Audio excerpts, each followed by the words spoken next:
take over the game. He'll take over the game, and he'll set up Elyoya to just be able to rampage through these team fights as well. I've got my eyes on the mid-jungle combinations of both of these teams so much, as we've got Lissandra locked in. I assume this would be Seiya's pick here in the mid lane. Now I still need to see what that support is going to be. Where's the last one at? Isserus, how are we going to finish this bottom lane? What will be paired up with the Misfortune? They have played a fair amount of Alistar. It does potentially work with this kind of engage, wanting to instantly blow someone up against these Seraphine team comp where you want to finish someone off. Amumu kind of fits that similar idea where you want to go in, you want to kill someone, probably a little bit stronger in lane as well, whereas Alistar does need like level 3 and whatnot. Plus Amumu and Misfortune together, plus the Ornn. This is the massive AoE team fight wombo combo. If you manage to line all of those up and layer those one over another, it's going to be a bad time for the Mad Lions. But now, what is Mad going to put Kaiser on? Ooh, Leona, I like it. All right, Leona for Kaiser. He is at his best, I think, on these kind of supports that can go in, engage, pick fights, really make a big impact, and they get him his Leona there to get that one done for him. Really like seeing this for him. It was obviously Nautilus I feel like he's most known for, but the Leona as well as kind of Nautilus, Leona have been the engage champions for a long time now. Will enable Elyoya to be more of a follow-up engage as well. It sometimes feels bad to play Hecarim when you have to be the first one going in. And I like that a lot because Hecarim is not a direct tank, he's more of a drain tank. He can't be the one just eating all of that damage at the very beginning, getting bursted down before he's able to heal back up. So I like this composition. How do we feel like this is going to play out early? We've already talked about how Niski's going to want to roam around. We've looked at the other side. We know ADD wants to scale. Where are we expected to see these junglers focus on? Well, so obviously for Elyoya, you still have that little bit of ramp-up time. Some Hecarims actually do get involved early on in the map if they can find a good angle for their E charge to get a knockback away, but otherwise it's mostly 6s you're looking at, I think, for kind of both teams a little bit, honestly. Despite the fact that they are going to play very differently, both are actually more teamfight comps than not. The Gnar can split a little bit more than the Ornn and whatnot, but otherwise, you know, Seraphine and Hecarim are very much teamfight champions. Yeah, they want to group up. They want to be able to have those 5v5s. But we already talked about Ornn, about the Misfortune, about the Amumu. These massive AoE ultis don't feel as good in 1v1s and 2v2s. They want to pile together. Yeah, so I think it's going to come down a lot for Isserus to be in these objective fights early, get there, get vision control, make the enemy team walk into you, make Mad Lions have to face check, drop you this insane wombo combo, and instantly delete some members of Mad Lions. If you're unable to do that, you miss some of your engage. I expect Mad Lions team comp to actually be very good. It's still team fighting because you have that kind of sustained advantage. Alrighty, let's rock and roll. We're on to Summoner's Rift for the first time here in the World's 2022 play-ins, and we're already gonna get first blood. 44 seconds in, first blood over to Niski. Oh no, Jelly just face checks Kaiser, gets stunned up. You have the Glacial Augment to make sure it was easy for Mad Lions to collapse on top of him. They get that kill. No Summoners blown other than the Ignite on Kaiser. Jelly just kind of accepted his fate there, but it gave Niski as the first blood, able to grab that tier right out the gate. So already Mad Lions feeling very good. EU fans instantly breathe a giant sigh of relief. You're feeling good. First blood in 2022 Worlds. Jelly gift wrap that one for him, Mark. That is not the start they are looking for. Silver lining, as you said, at least no summoner spells spent there by the Isserus support as he got caught. But man, that is not a good look. Like you said, the tier for Niski, just being able to have that stacking from moment 0 in the lane. Get that stacked up, get that to the max level that much more quickly. Ladam saying, welcome to Mexico. Have a gift, have a first blood, enjoy your stay, Mad Lions. And like you said, this makes it so annoying to play against Niski because if you play Talia well, you can theoretically not bump into mana problems. This allows you to play kind of brain off and spam a lot more through the first couple levels than you ever normally would be able to, given that you're going to start stacking that tier up right away. You have that bit extra base mana as well. So we talk about controlling Niski. Giving him extra mana to shove and roam is not what you want. Exactly. When we think about players wanting to shove, normally just mindlessly spamming the wave is one of the best ways to shove. So it makes things a little bit worrying. Also remember historically when we saw Amumu first get popular in the bottom lane as a support, as Unforgiven immediately has to flash away. Let's see if they can take this one any further. Kaiser having a flash out there too. Isserus bottom lane, 2v2, gets both flashes. All right. Jelly kind of making up for the oopsie at level 1, gets both flashes with the double chains from his Q early on. feels pretty good and puts Mad Lions on the back foot a little bit early on. The Seraphine Leona lane was never really going to win against the MF in shove and early pressure, but that does give you opportunities now potentially. If you can somehow break Seiya out of the mid lane, meet up with Grell, maybe you can start making some dives happen in the bot lane if you're going to have pressure this entire time and no suns. And the thing that I was going to originally mention is after Amumu got those changes a while back to give his Q2 charges when he found himself initially being played in the support role, Leona was one of those champions that pro players were finding as an answer, because when it came down to just the all-in, I'm going to get you type of fight, Leona came out on top. She's a tankier tank.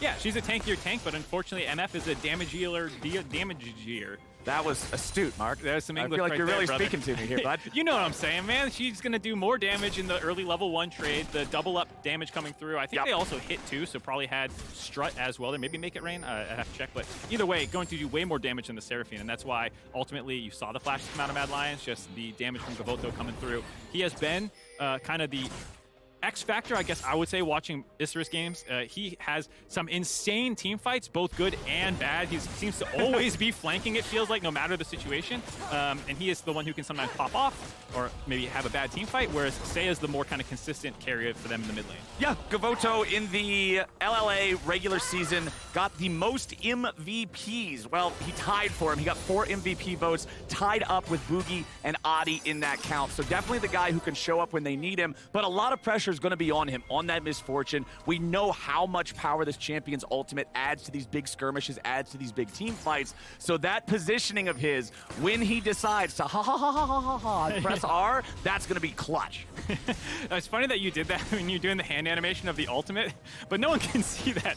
So it was very funny for me, at least, to see the double guns there going off for you. Anyways, for this game right now, nice bit of a freeze here, making it risky for Mad Lions. They do have that one ward, and they don't know, but Grell was camping in the tri-bush, got the reset, though, didn't want to waste any more time. So a little safe for Mad Lions bot lane here, and I think they are some 2 members that have drawn a little bit of the attention for what was going on towards the end of playoffs for Mad Lions. The meta came through, there's that big change, hyper carries being a focus, bot lanes needing to win a lot, and Mad's identity being more about pushing and roaming and team play. Did feel like they struggled a little bit, both Unforgiven and even Kaiser a little bit. I saw him making roams that got him caught out of position, not quite playing at the same level that we all know he can play when he is this world-class support, and hopefully can stabilize from here in this bot lane. And that's why I like the Seraphine so much for Mad Lions. If you know your bottom laner is not the standout guy on the team, if he's not the superhero, if he's not the carry, then cool, put him on Seraphine. Create this death ball.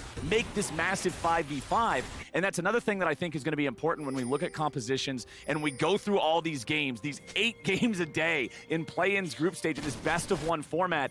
Ease of execution on comps. Group up and death ball them, that's a good way to win. Yeah, and both teams have that option here. We were talking about, despite the champions playing very differently, both being somewhat team fight identity. Armit not got out of position here. He wants this fight. We got Ghost versus Ghost. Grell is taken low and Grell is taken out. Armit barely being kept alive. ADD's looking to get him now, but he won't have the damage.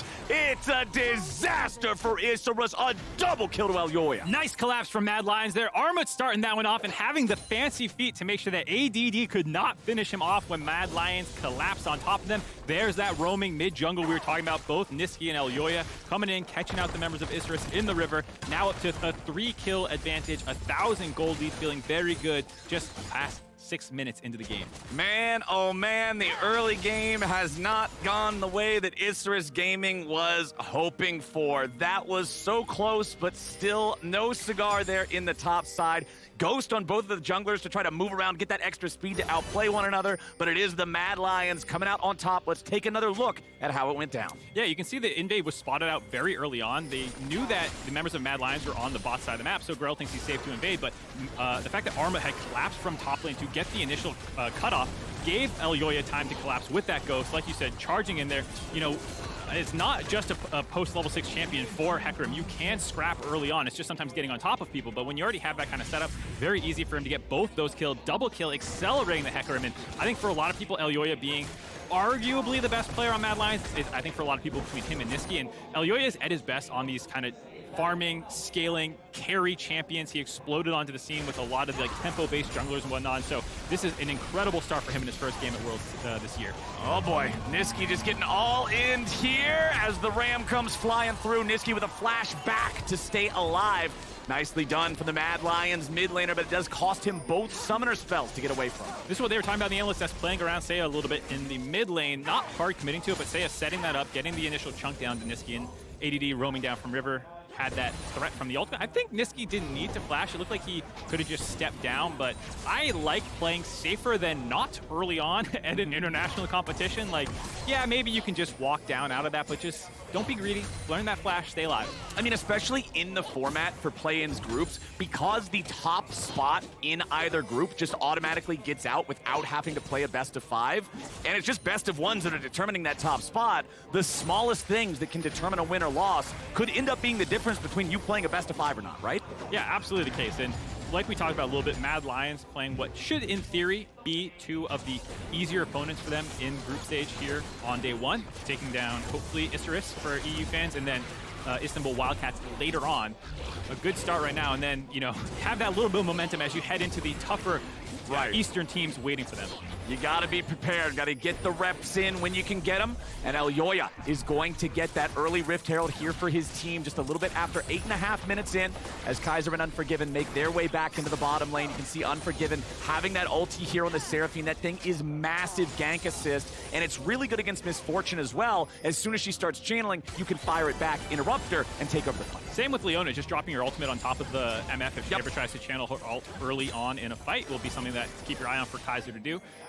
They did get 2 turret plates, though, during that timing window where they were grabbing the Rift Herald for Mad Lion's side. They're respectful for Unforgiven and Kaiser, making sure that there was no play available on the weak side, but it did allow some more gold to go into Govoto's pockets. Now up to 3,300, just a couple hundred gold ahead of the Seraphine. So we've got dead even farm in bottom lane. About a 1-wave difference with an advantage for Seiya there in mid lane, but jungle and top are massive farm leads for the Mad Lions, and Elyoya and Niski are looking to keep the focus here on ADD. They know this guy can end up playing that weak side more often than not. They want to punish him for it. A little bit more damage will take him down, and Niski gets the kill. Seiya's made his way over. Looking to grab the first one. It's Grell getting on the board. Niski behind enemy lines with nowhere to go. He'll buy as much time as he can. They want to give the money over to Graves. They want to get Grell rocking and rolling. All right, 2 kills onto that Graves. Like you said, they were able to get the collapse onto ADD, but he did such a good job kiting that one out. Look how far under the top lane they needed to go to make that happen.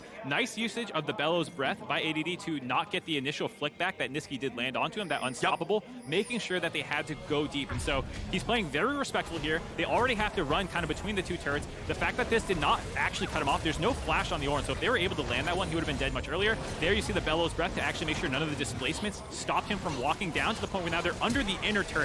And then it's bought enough time for the rest of Isurus to collapse. They get that kill onto Armit. They're also going to have Niski cut off here. No way out for Grell, who's ghosted up, like you said, to find that kill. Elyoya, the big brain jungle play, though. There's some plates. I'm not saving anyone. I'm getting some gold. Well, that was a really solid performance there from ADD, like you said, buying as much time as possible. If I know my top laner is going to be playing scaling weak side, I want him to be doing that. As now Armit finds himself under pressure, ADD going for that point-blank R2, but Armit's there for the outplay. Now Elyoya's coming in, and Grell's the target. Armit building up the Narbar, ready to go. Grell continues to kite, but it will not work.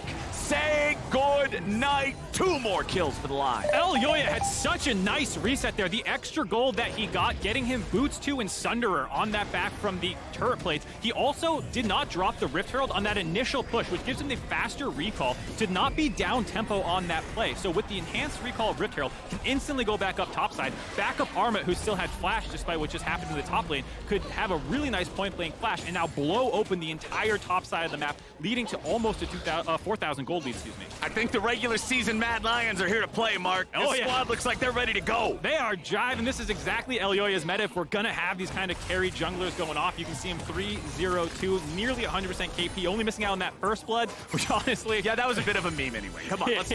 And you can say that all the plays that actually happened in this game have been kind of involving Elyoya so far. And I mean, that's what we set up as Mad Lions' game plan, right? They want to have Niski being able to support him. They're going to have Armit being able to support him. If Elyoya wants to go, everybody else just says, where are we going? And now we're going mid. Okay, not a whole lot there. I mean, it's Lissandra, but hey. Hey, they tried. Lissandra, notoriously difficult champion to take advantage of in the mid lane, but does get them prio now. Not any focus onto dragons thus far in the game, with the fact that the bot lane for Mad is not their focal point, but now that they have dropped top turret, swapping their focus down around here. We'll see if Isserus want to contest this. All right, Isserus, you're down about 3,500 gold. It's just a Cloud Drake. I'm not sure if they really want to go for it. The Drake's already done. Let's see if Kaiser can find the engage. It's Jelly here with the front. He flashes forward, gets the ulti down onto a couple. Massive bullet time on 2. And Isserus get the angle in a 2-for-1. Niski gets away. Unforgiven still kicking as well. But nicely played there from Isserus. Nicely engaged by Jelly. Nice counter engage. It's definitely the case where Mad Lions got that dragon for free. They were pinging out ADD and said, hey, the Ornn's not here. His ultimate wasn't even available. They're looking at this as a 4v4 without the main frontline tool. So they think that they can just brute force through here onto Jelly. But the fact that Devoto does get charmed here, cleanses it off, gets this full ultimate, no interrupt by Kaiser. So the two members on the front line, Hecarim and Leona, get absolutely destroyed by that. Devoto's going to get a little bit more gold now, starting to get some in his back pockets, bringing that gold lead a lot closer. Bit of a misstep there by Mad Lions, underestimating the power of team fighting for Isserus. And hey, Isserus closed that 3,500 gold gap to a little bit under 2K there. So that was a pretty big swing in keeping this game within reaching distance, right? It was starting to run away from them a little bit. That pumped the brakes nicely. And MF is the main carry in this comp. Yes, the Graves will do damage, obviously Lysandra and whatnot, but if anyone wants to be fed, it's going to be the MF. And she's up above 6,000 gold now, only a couple hundred behind Elyoya, the most fed members for Mad Lions. So this is a decent start for them. You can see going for the Kraken Slayer DPS-oriented build. I think a lot of people prefer this over the kind of like pen build with Eclipse or whatever else you might go as a main carry when you're going to be frontline to hit.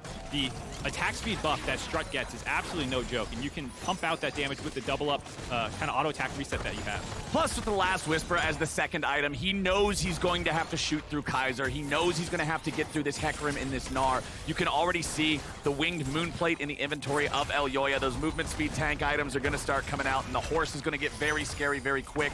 Gunning through that front line is not just an option, it's going to be a necessity. Absolutely. And Elyoya, excuse me, you see not going for the tier build where you end up with Muramana that a lot of people go when they're going full carry Hecarim. Yeah, they can grab that tier early on. It does grab the Thunder and it's going into tank. So kind of respecting this meatball identity that they're going to have. When you get those resistances, the healing gets even stronger for you. And you can see Isserus, despite that fact, going to try and contest this objective as well, it looks like. Okay, Mad Lions took the first Herald 8.5 minutes in. Isserus want to see if they can challenge here for this one, but it ain't gonna happen. Where's the follow-up? Unforgiven thrown up into the air, but now they're trying to get themselves back out as Niski cuts them off. ADD bangs his head into the wall, and they bang ADD into the ground. Niski still throwing out a couple rocks, seeing if there's anything else to find. Seismic shove won't hit a target, but that's Mad Lions getting themselves a Herald and getting themselves a kill to boot. Niski giving a target to Isserus, split their focus there. It was a nice interrupt onto Jelly, potentially collapsing from the Ornn ultimate. That was nicely done by Kaiser to stuff any engage. And then once that happens, here we're taking a look at it first. ADD starts this fight off with that ultimate, like we're saying. Jelly wants to get that follow-up, but the ultimate stun there by Kaiser stops any potential massive wombo combo. And once this wall comes in from Niski and kind of bisects the team fight, Seiya decides, all right, we'll go for him instead, but Niski having his flash available is able to get out of there while the rest of his team focuses down ADD, win that fight. Nice execution there, as well as grabbing that Rift Herald, kind of making sure this game didn't slip any further away from them, still in control. Yeah, and that was kind of the other side of the coin from what we saw at Drake, right? Mad Lions is there. Mad Lions is going to get the objective. Isserus wants to do something about it, but now Niski, oh, Niski, this isn't where you want to be, buddy. Nice shutdown. Kill credit goes over to Seiya. Yeah, we were just saying, lost his flash in that previous team fight. Isserus immediately targeted him down. Seiya getting that lockdown. Big part of the kills so far, him and Graves, 100% kill participation. And Grell and Seiya, I think you could say, if you hadn't watched, they are the two main, I think, playmakers for this team in a lot of ways. Seiya has, I feel like when I watch him, a little bit of that like Bjergsen syndrome that people sometimes say, oh, well, he could be a bigger playmaker or whatnot, but he's almost always doing the right thing. But that does sometimes draw criticism when the rest of the team is doing crazy stuff and you're kind of that consistent member. He's also the most accomplished mid laner. I think it's 11 titles that he's had across the two leagues when they merged together into the LLA. You know, like, this guy has been at the top of his game for so long. You just expect excellence out of him. Yeah, he's been playing for an incredibly long amount of time. He's the only player left on this roster from 2021, and his coach coach describes him as like that X factor that this team would need to be able to get out of play and to be able to fight their way into the main group stage. So he's definitely somebody to keep your eye on if you're an Isurus fan, if you want to see what this team can do. A lot of it will center around him. He has his stopwatch, he has his Everfrost, these incredibly powerful actives that can set him up to make even more plays. Whoa. As Niski face checks into the brush, he was not expecting a man with a shotgun. He uses that stopwatch, but it won't do a damn thing. Grell gets the solo. Man, Isurus really picking on Niski now, catching out the LEC MVP in the side lanes twice in a row. This time, ADD was camping long range to maybe set up with his ultimate, but Grell was just so fed, and the fact that he got the wallbang right out the gate there, able to drop Niski so low, still no flash, got the stopwatch out of him as well. And that's one of the scary parts with a champion like Graves. Just because of the way the Q damage works, it's very high because it's very difficult to guarantee. So when you face check that brush and he guarantees it, you're immediately in a losing situation. Isurus are onto the Drake. Remember that Mad Lions took the first one, but they know they're a man down. They know Niski is only just now respawning. Even with Weaver's wall, he couldn't get there in time. Mad say discretion is the better part of valor. They don't fight that one. Damn. Good line right there. Yeah, I've probably heard it in the book or something, I don't know. No, you made it up, dude. Someone quote that Captain Flowers 2022 Worlds broadcast, came up with it. That was really nice by Isurus. The fact that they got that pick, transitioned that down on second Dragon, stopped Mad Lions Dragon taking. Mad just kind of hovered around bot lane to make sure that Armit could finish off that bot turret. He's kind of silently, this game, actually having an incredible performance. 2-1-4, has gotten a lot of solo gold, up about 40 CS. He's that kind of extra little bit of win con that Mad Lions has with this comp is the side lane pressure that they can have. Isurus has done a good job cutting that off with Niski, but someone will eventually have to answer Armit. And once again, Niski with a face check there, but he's got backup this time. The hunter has become the hunted, and Grell drops. Elyoya grabbing the kill credit on that one. Niski barely getting away with about 100 HP, but it's 100 more than Grell's got now. Dead for the next 20 seconds, 9-6 in favor of the Mad Lions. It was a cute idea, I think, by Isurus, but underestimating how many members of Mad Lions were showing up there. There was the recall to cover the push by Seiya, gets caught out, and then Niski had some backup coming in. Now Elyoya up to 4-1-4, completed that Force of Nature. Not going to be taking very much damage from Seiya anymore. Probably not from ADD either, but luckily for Isurus, it's Grell and Gavoto who are bringing most of the damage right now. Yeah, he's got cooldown boots, he's got Force of Nature, and his Mythic is a damage item. So there's no armor at all on this champion. There's no Mountain Drake picked up by Mad Lions either. There's just not going to be any Mountain Drakes in this game for a while until those start spawning here. But the thing that we got to remember is the Graves, the misfortune. Hecarim walking into a bullet time or a Graves combo, he can still melt. And that's kind of what I'm looking for Isurus to be able to set up and make happen. Yeah, that's exactly what happened in that Dragon fight that Isurus were able to win. We'll see if they can start replicating that. So far, it feels like these fights have been very close. When we saw them, the Rift Herald one, it was better execution by Mad Lions. The Drake fight, a bit of an overstep by Mad Lions. So they've been good about getting these dragons first, except for that one where Niski got picked off. I expect them to, with the advantage that they have with side lane in Armit, when they are able to make sure that Isurus is not getting a flank onto Niski or something, they should be able to get to these objectives first, I believe. Though Gavoto in the mid lane will have priority mid. It's very hard for the Seraphine to step up and contest that one. Yeah, that Lord Dominic's Regards second item fully completed now for the Misfortune as well. You can see the Black Cleaver on Armit as a lot of these guys on both sides are hitting those 2-item power spikes. And we talk a lot about gold advantages in League of Legends, but gold is just a pathway to items. And so especially if you're the team that's behind, you want to fight on the same completed item spikes if you can. And right now, it looks like both squads want to posture around mid. Niski gets away there as Jelly tried to go in after him. Yeah, got the interrupt, I think, actually on the Q, so did not end up over the wall for Jelly, but still gets the flash out of Niski, which in 2 minutes will still be down when they get to this Drake fight again.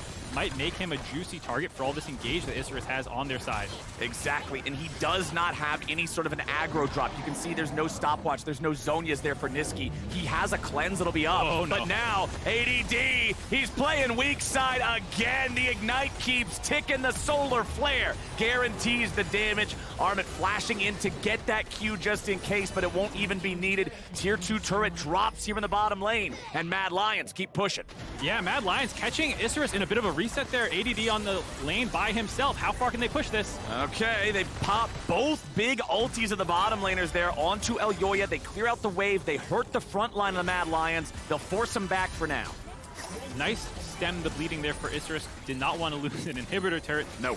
Right there. And I still like that play by Mad Lions, getting down, getting onto ADD. You saw how long he lived. He actually played that one fairly well. Almost got out and had to get finished off by kind of a Leona ult snipe. Yeah. But because Isserus was just so out of position in the middle of that reset, they couldn't actually punish Mad Lions there. Mad Lions able to get more gold in their back pocket, get this back up close to that 4,000 gold lead that they were at before, heading into the third dragon. All right, third dragon, 2 big team fighting comps. I feel like being first to the scene is of paramount importance here. Absolutely the case. I think both teams are very happy to make the other team face check them. They have a lot of lockdown CC, both teams. If you go and try and walk into a Seraphine with the poke and then the charm coming through, forcing you to walk forward, the flickbacks, all that stuff is very scary. Same case for Isserus. You have the Misfortune ultimate to combo with the Mumu.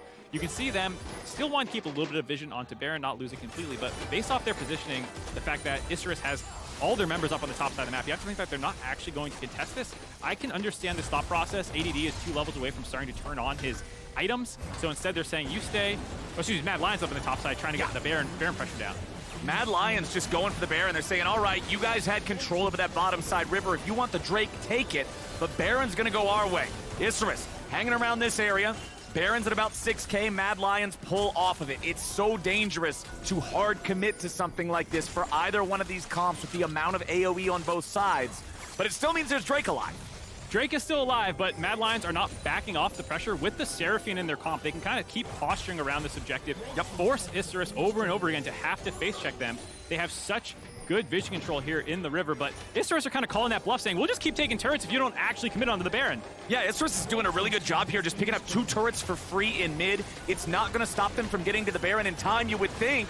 ADD and Jelly still looking for the chance. The Baron's at 3K. Little bit of damage over the wall. Here they go. It's bullet time! ADD gets the first kill. Isserus are going in, but Mad Lions have found themselves the Baron. Elyoya looking for any sort of a chance here as Seiya takes a lot of damage back from Niski and Unforgiven, but Elyoya is down. Niski and Unforgiven trying to get away. Jelly dies in the back end of the fight as Grell goes forward, looking for even more. He'll take down the enemy mid. He looks for the enemy carry. Unforgiven gets away into the top lane, but Grell and Gavoto are looking Last for Baron. There comes that into the line. Unforgiven's the only one left, and he's gone. Isserus get the ace. Isserus wipes the Baron off of Mad Lions. It was a last-ditch effort by Elyoya, ulting into the pit to make sure it was not a complete disaster of a play. So greedy by Mad Lions to stack in the pit against this team comp of Isserus. They get obliterated for it, though the game is not over yet because they were able to get that Baron. Here you can just see, sitting in that pit, such an easy 2-man ultimate for the side of Gavoto there to solve them out with Jelly. That forces, you see Elyoya to go ulting back in, get that. There's a couple members killed right out the gate. ADD dropped as well, but Grell plays this fight so well, just staying in melee range the entire time, stacking up that grit, getting multiple Gore Drinker procs. Jelly giving his life up here to enable that chase down sequence and to actually wipe all these Barons off the side of Mad Lions. Gavoto with that struck coming in clutch, able to back up his homeboy. Grell finding all of these kills, just such an incredible performance on him in this Graves. And this is a huge reason why he's got Ghost on the Graves too. As you could tell, he was ghosted that entire fight. As he got the resets, as he was able to get those knockouts, he just kept extending the duration, and the hometown crowd is ready to go. Yeah, I was just about to say, it must feel so good playing on the world stage, acing the European representatives here, the 4th seed, in front of your audience, getting those crowd cheers behind you now, and the gold lead still about 3,000 in Mad Lions' favor. That Baron being smited by Elyoya, I can't stress enough how important it was, because it's not just the fact that you get a gold lead from it, but also stopping Isserus from continuing to push and then group up with this comp that they have would be so difficult to stop the siege. So Isserus did get those 2 turrets mid. They did get the ace. They did get themselves the Drake as well. You can see they've got that mountain on them now, so they're going to be a little bit tankier. One thing they got to be careful about, as you can see them backing away from where they were in the bottom lane. ADD's on the other side of the map with no teleport, so they really couldn't afford to get caught out there. They're going to back away for now. We've got 4 minutes until the next Drake and the next Baron are alive, and it's Mad Lions once again pushing out the bottom lane. What do you want to see them do here, Mark? I like what they're doing right now, just staying aggressive, trying to get vision control and make these kind of pick plays happen. You do have a lot of mobility with Elyoya's speed, with Niski's ultimate to try and find people in the side lane. Arma is still very strong, very far ahead of ADD himself, so very possible for Mad Lions in these 3 intervening minutes before they're forced to 5v5 again to look for pickoffs. Isurus has done a good job themselves of finding angles onto these, Niski in particular, whenever he splits. So for them, though, I do still kind of go back to that scaling angle we're talking about. ADD is hitting those Masterwork Horn items now. This is going to make them even scarier in the 5v5s as they continue to scale up.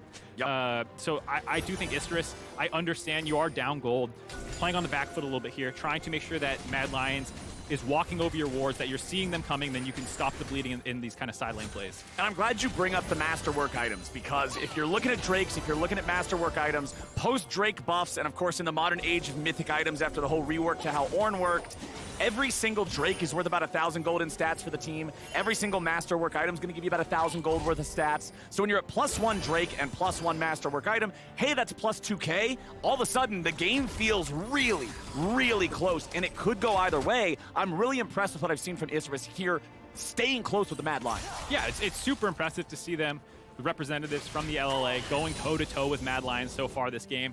A lot of these team fights have been huge ultimates by Gavoto. I think he's having an incredible performance, like you said, one of the most important members of this team.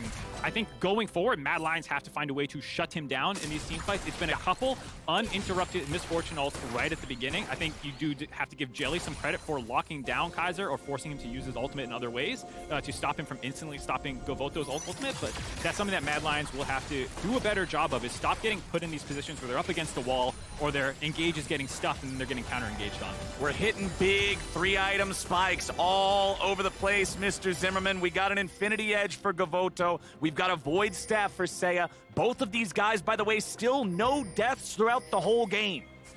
They're looking really good, the 2 primary carries of Isurus. Like I was saying, Seiya is someone who, when I was watching, I was just so impressed with his positioning. Almost never caught out, never not able to do damage, always contributing positively in team fights. And I think he is, for a reason, one of the best players in Latin American history. He's absolutely incredible and in a position right now to continue carrying with the Zhonya's completed, with the Everfrost, and just so many lockdown tools available for the Lissandra can win these fights for them. Oh.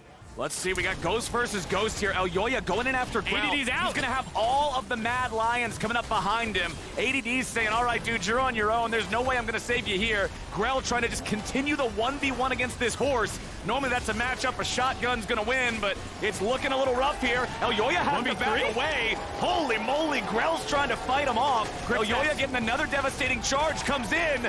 Grell staying alive still. He's bought so much time, but the space isn't gonna get him a whole lot more. And finally, the Mad Lions run him down. Almost 1v3 by Grell there, stacking up the grip, making sure that Elyoya's damage was not that significant, given that he did not go that Muramana build and could kite out the magic damage from the rest of Mad Lions there. I wonder if ADD stuck around, if they could have turned that. There were multiple members of Mad Lions who kind of pulled off that play and assumed the 3 people up there were enough, so maybe it would have been 2 kills going over. But either way, Grell bought enough time. That's always the scary thing when it's your jungler getting caught out, is giving the Baron and force Elyoya back, but Mad Lions still want to force on top of this after the reset. Yeah, I love the fact that Mad Lions are at least going to start this up. They're going to force Isurus to come answer. They know they have a 5v4 for the next 10 seconds, and the 4 is missing a jungler. There's no chance for a steal. Great Baron take from Mad Lions. Okay, I thought Isurus, with how strong their team fight is in this situation, maybe could still force it, but I understand without Grell there, that extremely fed member on their team did not actually want to take that risk, so they just seed the Baron over. That pickoff does come through, taking out the enemy jungler, gives Mad Lions a window for their 2nd Baron of the game.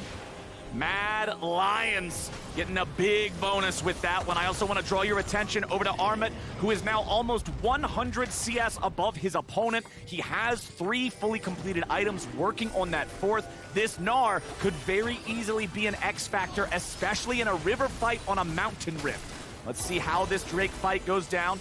Scuttle Crab, the initial focus here from the side of Isurus. They'll secure that one for themselves. Look at Armut. Look at how charged up the bar is. He's ready to come in on the flank, but ADD's gonna mark him, keep him zoned out. Mad Lions still giving the aggro here on the Drake itself. Niski throws the Weaver's Wall through, tries to cut Isurus off from one another. Jelly goes in. Where's the follow-up? Kaiser's gonna be caught here in the front, but Gavoto is finally pressured as Elyoya goes into the back line. Jelly dies first. Unforgiven taking the kill on that one as Armut is causing a ruckus in the back as ADD ADD looks to finish him off. It's already 3 dead on Isurus. It's a double kill back over to Niski. The Mad Lions roar to life, and Grell can't do anything about it. ADD, the last man standing.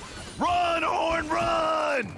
You see if he can get away, but at this point, Mad Lions found that back-breaking fight they needed. Armit's going to be left to stop ADD from getting off any sort of recall. Will get the teleport through. I don't think Armit has enough damage to stop that one. Nope. But the rest of Mad Lions have already turned to the mid lane, winning that fight, breaking it up, not giving Isurus an easy single target to wipe off the map. They had made such a chaotic situation there that they could not actually finish off any of the members of Mad Lions. They grabbed that turret. Now they're going to grab this dragon to stop the stacking for the side of Isurus. Getting that gold lead up much higher now.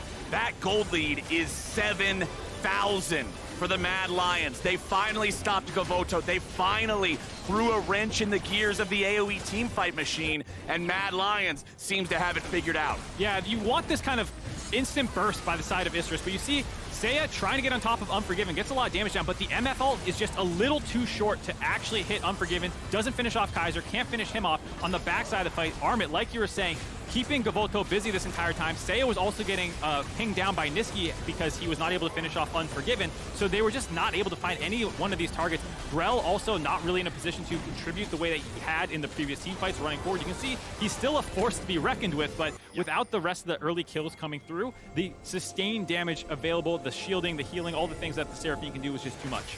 All right, so what do we want to see Mad Lions do now? As real quick, I do want to touch on this graph because it's Grell, the standout damage chart topper of the entire game, but overall higher values for the Mad Lions as a team. Their Baron's expiring. How do they close this one out quick and clean? I think that they're eventually going to go back to another Baron setup. They've done a very good job at those, aside from that first one where they all ended up in the pit, but I think they know better than that this time around, actually have to commit to a turn and finding someone. I also got to say, just Armit is so insanely far ahead. If you look at the gold, he's over 5,000 gold ahead, just getting his Flame Horizon online now. Will continue getting further and further ahead of ADD. No one can stop him 1v1 in the side lane. And so you also have that in your back pocket as well, is that when you do start doing these Baron setups, you don't need to full commit to it. You can just pressure them and buy space for Armit to work 1v1 down on enemies in the side lane. He's already level 18, highest level in the game. No one else is really close. Niski, I guess, at 17 is the only other one on their side, but ADD 3 levels down. And one of the big things I'm looking at here, 4-item power spikes. They're online for Mad Lions. You've got the Force of Nature there for Armit. You've got the Rabadon's Death Cap for Niski. Even in the Seraphine inventory, Cosmic Drive, Void Staff, Seraphs, they've got a big advantage over Isurus right now, who are still sitting on components for those 4th items in most positions. I'm looking to see Mad continue to keep the pressure online. Yeah, I like this. They're hovering around mid. They're keeping them forced there while Armit has the pressure in the bot lane. Keeping Isurus confined to their base, no way to push out and get wards in advance of whenever the Dragon and the Baron come up. Both of them respawning at around the exact same time, 2.5 minutes out basically for both of them. But with how much pressure Mad have, there's no way for Isurus to set up, get wards for TP flanks if Seiya wants to try and come in from the backside of a team fight. And because he's the only one with the strength to really contest Armit, that means that one of your biggest damage dealers and setup for CC and engage won't be there. Yes, ADD, if he's the one grouped with your team, has plenty of engage as a norm, but it's not quite the same backline threat that Seiya could bring if he was the one who was grouped with your team. Alrighty, my friend, we have some troubling waters here for Isurus. They've put up a really good fight so far, but honestly, just the past couple of fights from the Mad Lions have been such different makers. I feel like the game's just been blown wide open. It's pretty hard for Mad to lose from this point. Yeah, Mad looking good, but I gotta say, this is an absolute banger for a first game of Worlds. The hosts in Latin America and Mexico City, Isurus Gaming going up toe-to-toe with Mad Lions. They're on the back foot now, but I think keeping this game closer than a lot of people were expecting, myself included. I thought Mad Lions, especially with the early kills that they got in the game, would just run away with this one, but showing a lot of toughness from Isurus here, but will be very difficult to actually come back from here with the amount of control that Mad Lions have. Yeah, we remember back, to the start of the game. It was Jelly, the free kill at 44 seconds into the game. It was the 2-for-0 in top, where Armit just barely lived, kiting him out. Mad Lions had a great start. Isurus was able to strike back well in some of those team fights. And I think some of that was Mad Lions' overconfidence as well, giving Isurus some moments where they were able to really show up and punish them. But now, Mad Lions has learned, okay, these guys aren't pushovers. We got to respect them. We can't just give them freebies.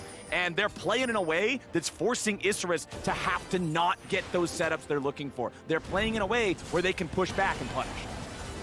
Alrighty, well, Baron is spawned now. It looks like there's a bit of a disjoint between the graphic and this. We're actually going to get it for free now for Mad Lions with this wall by Niski. Okay, Niski just blocks everybody off. It's so hard to get in there. The Baron is secured. Mad Lions got it. Where's the rest of the fight? Jelly wants to lead the way. The bullet time ain't going to do a whole lot, but it's a one-for-one trade. Both supports are down. ADD stuck in the front. Elyoya cuts him to pieces. And now the rest of Isurus got to try to get themselves away. Elyoya flies at him like a bat out of hell. And there's no way out for Grell and Gavoto. Grell will continue trying to get away from that one, but the horse is a horse, of course, and there's another one, Gavoto, the only one left, but he won't be such for long. Arma can deal with him, no problem. Save the Meganar ulti just for style. Yeah, gets the last kill there onto Gavoto. Arma has come alive in these last two team fights, making it hell for the AD carry Viserys, and Mad Lions